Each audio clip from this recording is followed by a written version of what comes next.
Hello everyone.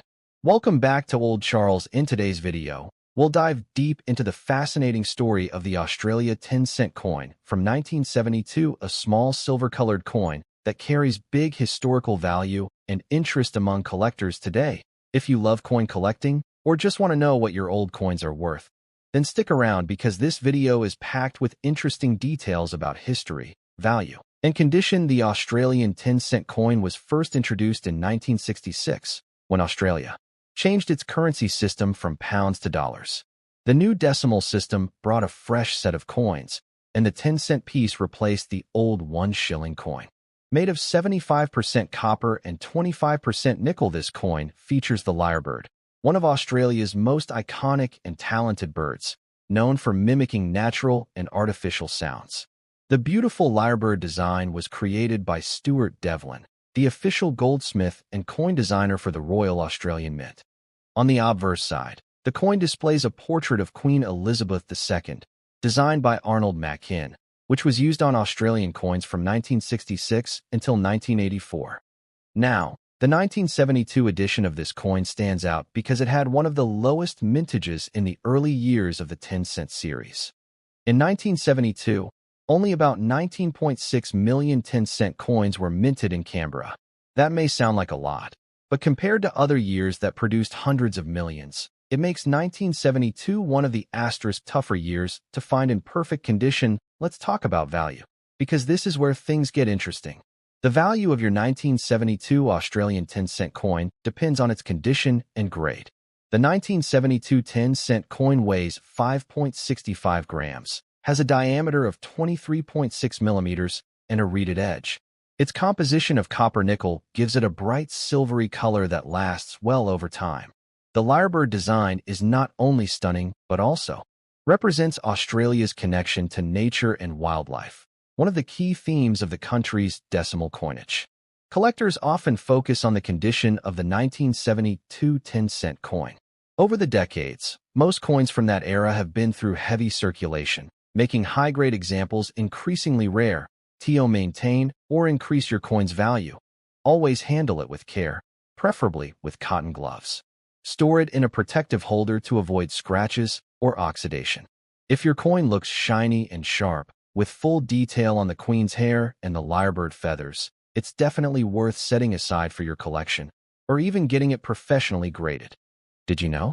The 1972 Australian 10-cent coin was never minted with any special proof sets or commemorative versions, which makes finding high-quality circulation coins from that year even more exciting for collectors. And while silver-colored, it contains no actual silver. It's purely copper-nickel. Still, its numismatic value continues to rise as older coins disappear from circulation. So there you have it, the Australia 10-cent coin from 1972. A simple yet historic coin that connects Australia's early decimal currency era with the modern day. While it may not make you instantly rich, its value lies in its age, rarity in high grades, and historical beauty. If you have one of these coins, take a good look. You might be holding a small piece of Australian history worth more than just 10 cents. The story of the Australian 10-cent coin begins in 1966, the year Australia officially switched to the decimal currency system. Before that, Australians used pounds, shillings, and pence, a system inherited from Britain. But in February 1966, the government introduced the new Australian dollar, which replaced the old system and made the country's currency simpler and more modern. As part of this change, a brand new set of coins was introduced, the 1, 2, 5, 10, 20, and 50-cent coins. The 10-cent coin took the place of the old 1 shilling coin, and it maintained roughly the same size and value. From the very beginning, the 10-cent coin carried both beauty and symbolism. The reverse, back, design of the coin features the superb lyrebird, one of Australia's most unique and admired native birds.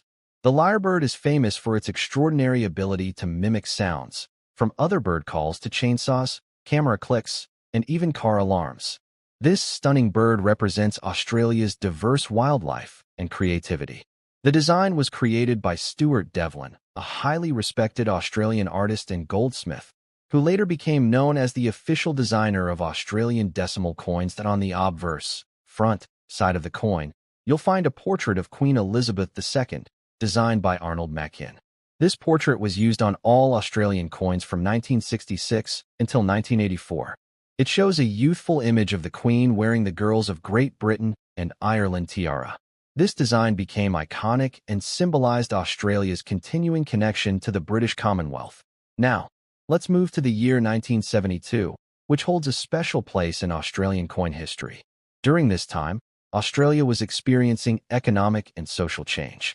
Decimal currency had become widely accepted, and coins were circulating smoothly throughout the country. However, the Royal Australian Mint in Canberra produced a much smaller number of 10-cent coins in 1972 compared to previous years. Only about 19.6 million coins were minted that year, which was relatively low compared to other years like 1966 or 1967, where hundreds of millions were made. This lower mintage makes the 1972 10-cent coin more sought after among collectors today, especially in uncirculated or mint condition. What also makes 1972 interesting is that the coin's design remained the same since 1966, the lyrebird. Much original detail it still has. The Royal Australian Mint made over 19 million of these coins in 1972, but very few have survived in perfect shape. Most of them passed through hundreds of hands, spent years in pockets, purses, and cash registers, and eventually ended up scratched, worn, or discolored. That's why collectors today focus so much on grading and condition, because a small difference in appearance can mean a big difference in value.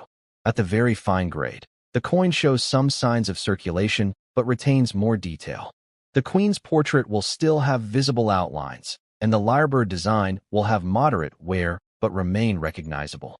The coin's surfaces may have small marks or scratches from handling, but the edges are still sharp. In this condition, your 1972 10-cent coin may be worth around 50 cents to $1 AUD. The extremely fine grade is where collectors start to get interested. These coins show light wear only on the highest points of the design, such as the lyrebird's feathers and the Queen's hair. The luster might still be partially visible, and the coin has a clean, attractive look.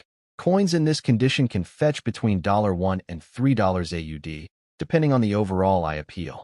Now, if your coin has never been used in circulation, meaning it came directly from a mint roll or has been stored carefully, it's considered uncirculated. There will be no signs of wear, full sharp details, and a natural mint luster that reflects light evenly across the surface. However, even uncirculated coins can have tiny imperfections, such as light bag marks from production or small scratches from handling. Still, these coins are highly sought after by collectors and can sell for around $5 to $15 Australian dollars. At the very top of the scale are coins graded mint state, MS, especially MS65, MS66, and MS67+. These coins are the best of the best, flawless, shiny, and with full strike details. Under magnification, you'll see crisp edges, mirror-like luster, and absolutely no signs of wear. A 1972 10-cent coin in this level of preservation can command anywhere from $20 to $30 Australian dollars or more, depending on collector demand and grading certification. If you own a 1972 Australian 10-cent coin and want to maintain or increase its value, here are a few key tips. 1. Handle it carefully. Always use cotton gloves when touching the coin to avoid fingerprints and oils from your skin. 2. Store it properly. Keep it in a coin capsule, holder, or plastic flip that's acid-free. Avoid paper envelopes or PVC plastics, which can damage the coin's surface over time. 3. Avoid cleaning the coin. Many people think polishing coins makes them more valuable, but cleaning actually lowers a coin's value by removing the original mint luster. 4. Check for grading services. If your coin appears to be in mint condition, you can send it to professional graders like PCGS or NGC for certification. A certified grade will make your coin more trusted and valuable in the collector's market. In short, the condition of your 1972 Australian 10-cent coin can make all the difference, from being worth just a few cents to becoming a beautiful collector's piece worth several dollars. While most of these coins have seen heavy circulation, finding one in mint or near mint condition is a rewarding discovery for any coin collector. So if you've got a 1972 10-cent coin lying around, take a close look. Check its shine, sharpness, and the details of the lyrebird and the Queen. You might just be holding a small but valuable piece of Australian numismatic history.